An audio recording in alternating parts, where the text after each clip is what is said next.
Friends, in today's lecture of automobile engineering, we are going to see the new syllabus as well as the new points. Today we are going to discuss related to emissions control.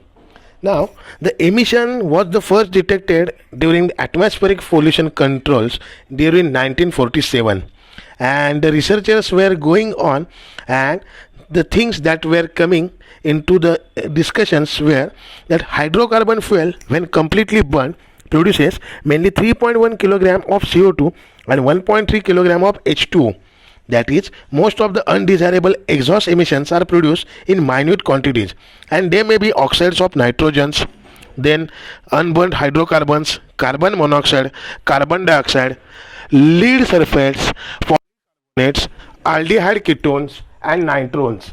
So over there, the carbon dioxide polyaromatic soutes, aldehyde ketones, and nitrosyls polyamide soutes were some of the components. Then over there, two main oxides of nitrogen called as nitric acid and NO and NO2, of which the greatest significance is of NO2 as a toxic photochemical effect, whereas O2 oxygen atom combines with nitrogen and makes O3, which of course called as a ozone. This rapidly recombine with the NO to form NO2 again, but the presence of hydrocarbons inhibits this reaction and causes concentration of ozone to rise. Unburnt hydrocarbons can come from evaporation from the carburetor float chamber and fuel tank vent, as well as from inefficient combustion due in different instances for faulty ignition, inadequate turbulences, poor carburation, and overrich mixture or long flame paths from the point of ignition. The relationships between these emissions of air fuel ratio are illustrated in the figure 3.1.1. We can see the figure 3.1 where effect of air fuel ratio on exhaust emissions has been noted. You can see on the x-axis ranging from 0 to 18, the air fuel ratio is given, whereas on the y-axis from 0 to 10, hydrocarbon parts per million, that is hexane, or carbon monoxide percent volume has been shown. Now you can see clearly in the diagram that the hydrocarbons and CO percentage is comparatively high during the air fuel ratio ranging at 10 to 11, whereas nitrogen oxide is having higher range in the 17th ratio of air fuel. So these are the effects of air fuel ratio. Now, positive crankcase ventilation, that is PCV, totally eliminated pollution originating from crankcase fumes and at a modest cost. But by 1960s, weakening the air fuel ratio, retarding the spark timing, preheating the air passing into the engine intake, and some models the installation of pump to inject air from oxidizing the HC and CO in exhaust system reduced the total emissions about 39 to 41% by comparison with the 1960 cars. Now these were some of the early measures that were taken for controlling the emissions. Over here we will see evolution of the US federal test procedures. The requirement was for collection into 3 bags, one for each main stage of the test. You can see in the diagram how it has been taken place. You can see the speed per kilometer speed, that is in the kilometer per hour, and vehicle speeds were taken into consideration. The lapse of the time in seconds were noted, and you can see different graphs obtained over here.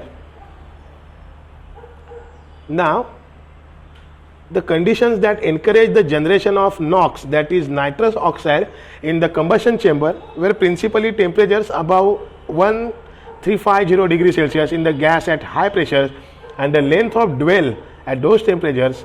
Exhaust gas recirculation EGR was introduced to lower the controversies that are over the alkalic toxic effects of lead salts in the environment was nearly sidestepped. So you can see year wise how emission control systems or what was the emission positions. So in the 1975, HC, CO and NOx respectively gram per mile were 1.5, 15.0 and 3.1, and significantly as the year goes on, therefore in 79 it was 1.5, 15 and 2.0. In the 1980 it was 0.41, 7 and 2.0, and in the 1981 and beyond it has come down to 0.41, 3.4 and 1.0. So over here you can see the two-way catalytic converters, or the way that has been used, or the catalytic converters have given the significant changes in the reduction of emitting gases.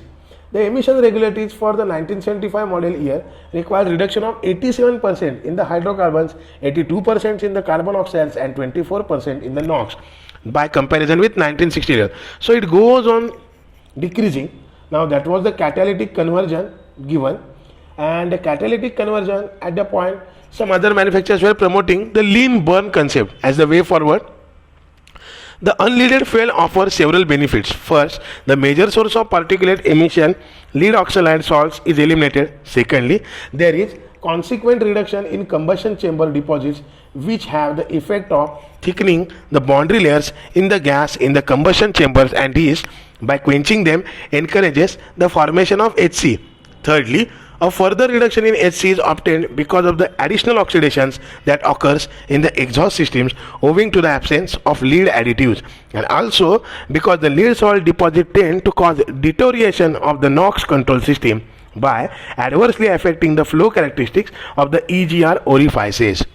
We'll move further towards the converter. Let's understand what is the converter. The two-way catalytic converters comprise a container, usually of chromium, stainless steel, and a catalyst and their supports, all enclosed in an aluminum steel heat shield. We will see in the diagram. Initially, the alumina pellet type of support for the catalyst was the most favored because it had been developed to an advanced stage in other industries. Let's see the diagram. The basic catalytic converter, the Aldelco stainless steel housing for monoethylene catalyst carriers, is enclosed in an aluminum steel outer casing. It is sandwiched between top halves of the outer and inner shells in heat insulation material. The perforations in the lower half of the outer shell, termed the grass shield, facilitate local cooling. So over here you can see the catalytic converter. Now, the catalyst supports. Considerable development efforts has been devoted to monolithic catalyst supports in the form of one-piece extruded ceramic honeycomb structures having large surface area on which the noble metal catalysts are deposited. Gas flow paths through them are well defined and their mass is smaller than that of the pellet type, warming up more rapidly to their working temperatures of about 550 degrees centigrade. In some applications, for ease of manufacture, two such monoliths are installed in tandem in a single chamber. You can see two monolith catalyst carriers being assembled in series into their casing in the AC Delco factory at Southampton. Pellet systems are nevertheless widely employed for trucks. The pellets are relatively insensitive to thermal stress because they can move to relieve it. Moreover, the hottest part of such a bed is near its center, whereas that of ceramic monolith is about 25 mm from its leading edge, accentuating thermal stress problem. Packaging for pellets, on the other hand, is more complex, so both assembly and servicing of the monolithic type are easier. Metallic monoliths for catalytic converter is an important aim. Of course, durability at both very high and rapidly changing temperature. Ceramics do not satisfy all these requirements, so efforts were taken, and you can see in the diagram the honeycomb structures. Whereas the comparison between ceramic and metallic monolith, the thermal stresses in monoliths comprising alternate strips of plain corrugated metal foil in loop S form are considerably lower than those are simply spirally wound. So you can see over here the different structures used in the converters. Now, what is this and what is the importance of this, we will understand. Metal and ceramic monolith converters, that materials should be compared. We will have a comparison over here and we can understand with different properties of monolith materials. For metal, the wall thickness was 0.04 mm, whereas for ceramic it ranges from 0.15 to 0.2. Then the cell density was 400 per inch square. Then clear cross section was 91.6%. In the ceramic it was 67.1%. The specific surface area was 3.2 meters square per lane, whereas it is 2.4 for ceramic. Likewise, thermal conductivity, heat capacity, density, thermal expansions are the point to be considered. Now, these are the points you have to take as a modern automobile engineer into consideration. Already we have seen the reactions, and the reaction is very simpler. Hydrogen is one of the products of combustion of rich mixtures at high temperatures. You have seen in the IC engine what are the rich mixtures, what are the lean mixtures, and what are the standard mixtures. The chemical process which are similar to those occurring during the production of water gas are as follows. CO plus H2O is equivalent to CO2, that is carbon dioxide, plus H2 hydrogen, and CO2 plus H2 again gives H2O, that is a water droplets plus carbon oxide. These two reactions alternate in the combustion chamber, which is why with the rich mixture always some hydrogen in the exhaust, especially since some of the products of combustion are frozen by the cold walls of the chamber. Alternative methods of expeding warm up can be less satisfactory. For example, placing the catalytic converter close to the engine entails a risk of degradation of the catalyst due to overheating when the car is driven at high speed and load. The alternative of electric heating requires a current of about 500 ampere at 12 volt and therefore sells for a significant and costly operating of the battery charging system. Now, over to that, after two-way, we will go to three-way conversion, that is three-way catalytic conversion. The three-way catalytic conversion calls for two stages. The first stage was control of NOx, and the another was catalytic bed containing rhodium for reduction of the oxides of nitrogen. An outcome was in the increase to about 3 gram in the total noble metal contained. In practice, with a 0.1% rich mixture, about 95% of the NOx can be removed by such a catalytic converter. Reducing atmosphere is essential, so the mixture must not be lean, and therefore the conversion of NOx has to precede the oxidation of the HC and CO.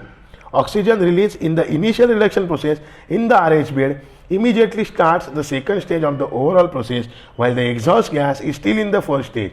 The oxygen that remains unused then passes into the PT or PTP1 second stage of the converter in a separate housing downstream of the first. Here, extra air is supplied for the completion of the oxidation.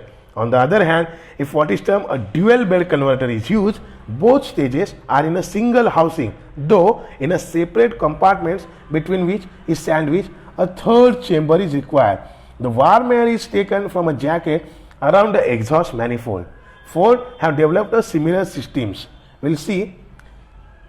The next part that we have to discuss is the electronic control system. In practice, the electronic control system has to be more complex that might be assumed from the preceding paragraphs. When the engine is being cranked for starting, it has to switch automatically from a closed to an open loop system to provide a rich mixture. In this condition, the air supply for the second converter bed is diverted to the exhaust manifold to oxidize the inevitable HC and CO contents, thus avoiding a rapid rise in temperature in an overloading of the second stage of the converter.